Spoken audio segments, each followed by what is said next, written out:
A blower handles 1 kg per second of air at 20 degrees Celsius and consume a power of 15 kilowatt. एक blower handles है जो कि air की जो flow rate है 1 kg पर सेकेंड है, और वहाँ इनलेट ब्लोअर की जो इनलेट पे जो टेम्परेचर है 20 डिग्री सेल्सियस है, और आपका जो ब्लोअर जो है वह 15 किलोवाट पावर को कंज्यूम कर रहा है। ठीक है। The inlet and outlet velocity of air are 100 metre पर सेकेंड एंड 150 मीटर पर सेकेंड रेस्पेक्टिवली।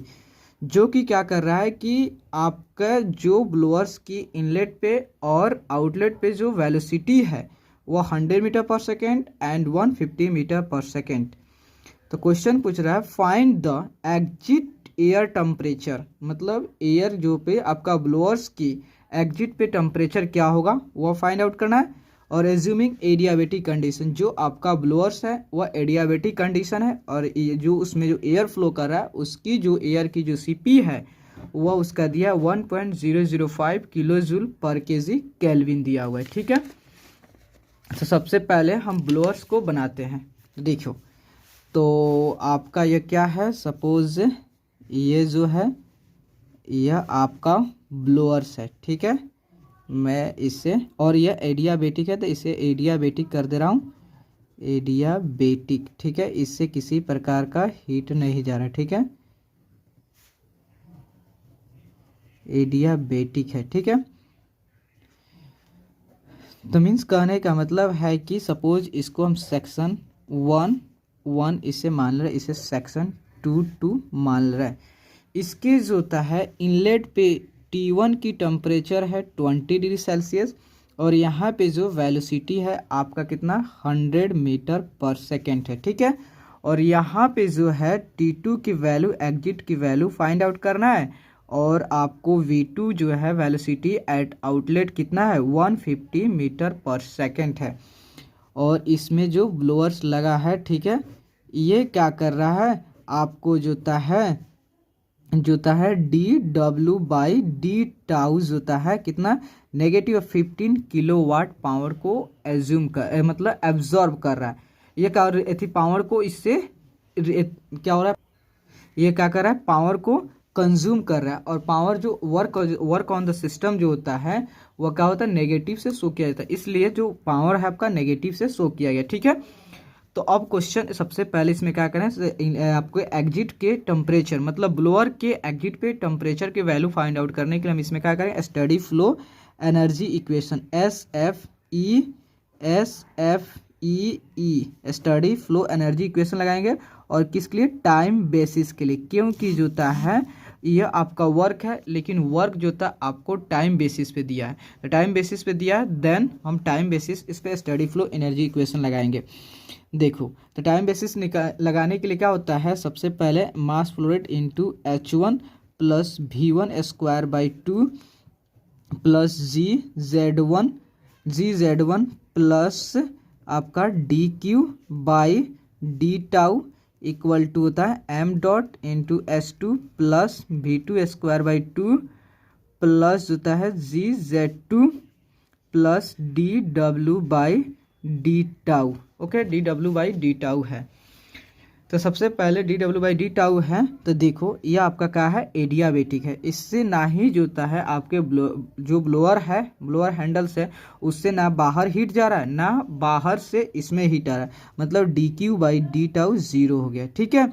उसके बाद इसमें क्या हुआ ना, आपको एल्टीट्यूड दोनों का नहीं दिया, तो मतलब हम लोग एज्यूम कर लेंगे कि एज्यूम जो होता है Z1 = Z2, तो Z1 = Z2 हो जाएगा। तो देन आपका Z1 और Z2 आपका इक्वल होगा, तो मतलब Z1 में Z2 मतलब आपका दोनों पोटेंशियल चेंज पोटेंशियल 0 हो जाएगा। लेकिन देखो कि हमारा जो है किलो वाट में दिया, वाट में नहीं दिया, इसलिए इसको क्या करेंगे, किलो जो जूल है, जूल को किलो जूल में कन्वर्ट करने, मतलब वाट को किलो वाट में कन्वर्ट करने के लिए हम क्या करेंगे, इसमें ये 2000 होगा, यहाँ 1000 हो जाएगा आपका, यहाँ 2000 और यहाँ 1000। अब यह क्या हो जाएगा, किलो जूल में कन्वर्ट होगा, पहले जूल में था, देन अब किलो जूल पर सेकेंड हो गया, क्योंकि मास फ्लो रेट है, mass flow rate kilo joule पर सेकेंड, तो आपको किलो जूल पर सेकेंड हो गया, पहले था जूल में था, देन अब किलो जूल में हो गया। ठीक है, तो आप सबसे पहले, और मास फ्लो रेट इसमें दिया है, मास फ्लो रेट कितना दिया है, मास फ्लो रेट जो है आपको दिया है 1 kg पर सेकेंड के रेट से इसमें मास फ्लो रेट दिया है। ठीक है, 1 kg पर सेकेंड के रेट से मास फ्लो रेट। तो सबसे पहले 1 × H1 प्लस V1 की वैल्यू कितना दिया आपका 100 दिया, 100 का स्क्वायर बाई 2000 प्लस, देखो Z1 दोनों सेम है तो इस कैंसिल हो जाएंगे, तो और ये भी 0, देन मास फ्लो रेट कितना है यहाँ पे आपका 1 है × S2 प्लस V2 स्क्वायर कितना वहाँ पे 150 का स्क्वायर बाई 2000 प्लस, और पावर देखो प्लस होता है और पावर कितना कंज्यूम कर रहा है -15, तो -15 हो गया। ठीक है, तो आपका H1 प्लस या 100 का स्क्वायर बाई 2000 कितना होगा 100 का स्क्वायर बाई 2000 आपका 5 होगा। ठीक है, ये इंटू S2 हो जाएगा, प्लस 150 का स्क्वायर बाई 2000 कितना हो जाएगा आपका 11.25, और प्लस माइनस माइनस हो जाएगा -15 हो जाएगा। ठीक है, तो H1 plus 5 equal to H2 minus होगा, तो माइनस कितना, जब 11.25 को 15 से सब्ट्रैक्ट करोगे तो -3.75 होगा। ठीक है, देन अगर देखो 5 है तो इधर 5 इधर माइनस में तो इधर प्लस कर दो, तो 3.75 है, और S2 माइनस H1 होता है। ठीक है, S2 माइनस H1 जब इसका ऐड करोगे तो 8.75 equal to S2 minus H1। देखो आप एक फार्मूला जानते हो, H इक्वल टू क्या होता है, H equal to CP into T होता है, तो मतलब अगर H1 equal to CP into T1 तो S2 equal to CP into T2 होगा।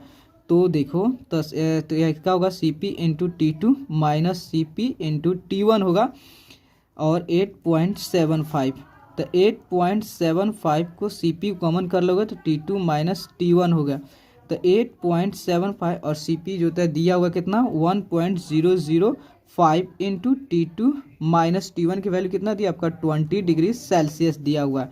तो जैन 8.7 को इससे डिवाइड करोगे, 8.7 डिवाइड बाई 1.005 और T2 माइनस 20 डिग्री सेल्सियस, जब इसे करोगे तो आपका आएगा 8.71 equal to T2 minus 20 degree Celsius. जब 20 को इधर लाओगे ऐड करोगे 20.71 प्लस 20 डिग्री सेल्सियस, जो 20 करोगे 20 तो आपका कितना आ जाएगा, तो ये जो आपका आ जाएगा 8.720, तो आपका T2 निकल के आएगा 28.71 डिग्री सेल्सियस। ओके, अगर आपको वीडियो अच्छे लगे देन लाइक एंड सब्सक्राइब ज़रूर करें। Okay, thank you.